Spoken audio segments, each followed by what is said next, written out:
अस्सलाम वालेकुम। आज आपके लिए बहुत ही मज़ेदार रेस्टोरेंट स्टाइल में चपली कबाब की रेसिपी लेकर आई हूँ। ये चपली कबाब इतने नरम और जूसी बनकर तैयार होंगे कि जब आप इसको एक बार बनाएंगे ना तो आप एक ही जगह 4 खा जाएंगे। इससे पहले मैं आपको सीख कबाब की रेसिपी बनाना सिखा चुकी हूँ। तो लिंक मैं इसी वीडियो के डिस्क्रिप्शन बॉक्स में मेंशन कर दूंगी, आप उसको भी देख लीजिएगा। इंशाल्लाह आप उसको भी बनाए बिना रह नहीं पाएंगे। तो चले बिना टाइम वेस्ट किए इस मज़ेदार चपली कबाब को बनाना शुरू करते हैं। बिस्मिल्लाहिर्रहमानिर्रहीम। इन चपली कबाब को बनाने के लिए इनका मिक्सर तैयार कर लेंगे। बोल लेंगे, बोल में 1 किलो के करीब बीफ कीमा डाल लेंगे। इसके बाद इसमें मसाले शामिल कर लेंगे। यहाँ से रेसिपी का कोई भी स्टेप मिस मत कीजिएगा, रेसिपी को स्टेप बाय स्टेप फॉलो कीजिएगा। अब इसमें एक चॉप किया हुआ प्याज डाल लेंगे। प्याज के बाद 1 टेबल स्पून अदरक लहसुन पेस्ट डालेंगे। अदरक लहसुन के बाद 2 कटी हुई हरी मिर्च शामिल कर लेंगे। मिर्चें आप अपनी मर्जी से कम या ज़्यादा कर सकते हैं। हरी मिर्च के बाद 1 टेबल स्पून नमक डाल लेंगे। नमक के बाद हाफ टेबल स्पून सुरख मिर्च पाउडर डालेंगे। सुरख मिर्च पाउडर के बाद 2 टेबल स्पून खुश्क धनिया पाउडर डालेंगे। धनिया पाउडर के बाद 1 टेबल स्पून कुटी हुई लाल मिर्च डालेंगे। कुटी हुई लाल मिर्च के बाद 1 टेबल स्पून अजवाइन डालेंगे। अजवाइन के बाद 1 टेबल स्पून पिसा हुआ गरम मसाला डालेंगे। पिसा हुआ गरम मसाला के बाद 1 टेबल स्पून साबुत जीरा डालेंगे। साबुत जीरा के बाद 1 टेबल स्पून अनारदाना डालेंगे। अनारदाना के बाद 1 अंडा डालेंगे। अंडे के बाद 2 कटे हुए टमाटर डालेंगे।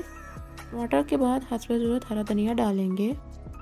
धनिया डालने के बाद अब हम इसको हाथों की मदद से अच्छी तरह से मिक्स कर लेंगे। अगर आपने सुम्बुल किचन को अभी तक सब्सक्राइब नहीं किया तो इसको सब्सक्राइब कर दें, ये आपकी तरफ से हमारे लिए इनाम होता है। सो जाने के बाद ये देखिए हमारा चपली कबाब का मिक्सचर तैयार हो चुका है। अब इसको हम एक साइड पर रख लेंगे। के बाद अब यहाँ पर मैंने बटर पेपर लिया है। थोड़ा सा तैयार किया हुआ चपली कबाब का मिक्सचर लेंगे और इसको हाथों की मदद से चपली कबाब की शक्ल दे देंगे। इन चपली कबाब को मेरे कहने पर घर पर बनाकर जरूर ट्राई कीजिएगा, आप बाहर से लाना भूल जाएंगे। इंशाल्लाह इनका टेस्ट आपको बाहर से कहीं गुना बेहतर मिलेगा। ये देखिए हमारा चपली कबाब तैयार हो चुका है और बाकी को भी हम इसी तरह से तैयार कर लेंगे। तैयार हो जाने के बाद अब हम फ्लेम ऑन कर लेंगे और तवे पर 1 टेबल स्पून घी डालेंगे। कबाब को हम दरमियानी आंच पर बना रहे हैं। घी गर्म हो जाने के बाद अब तैयार किया हुआ चपली कबाब पका लेंगे। अगर आपने सुम्बुल किचन को अभी तक सब्सक्राइब नहीं किया तो इसको सब्सक्राइब कर दें, ये आपकी तरफ से हमारे लिए इनाम होता है।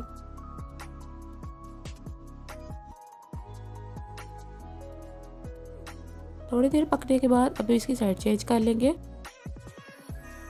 ये देखिए एक साइड से माशाल्लाह कितना प्यारा कलर आया है और दूसरी साइड से भी हम इसको इसी तरह से पका लेंगे। इस साइड से पक जाने के बाद ये देखिए माशाल्लाह से हमारा चपली कबाब तैयार हो चुका है। बाकी को भी हम इसी तरह से तैयार कर लेंगे। मुझे उम्मीद है आपको मेरी ये मज़ेदार सी नरम और जूसी चपली कबाब की रेसिपी पसंद आई होगी। वीडियो को लाइक, कमेंट और दोस्तों के साथ ज़्यादा से ज़्यादा शेयर करें।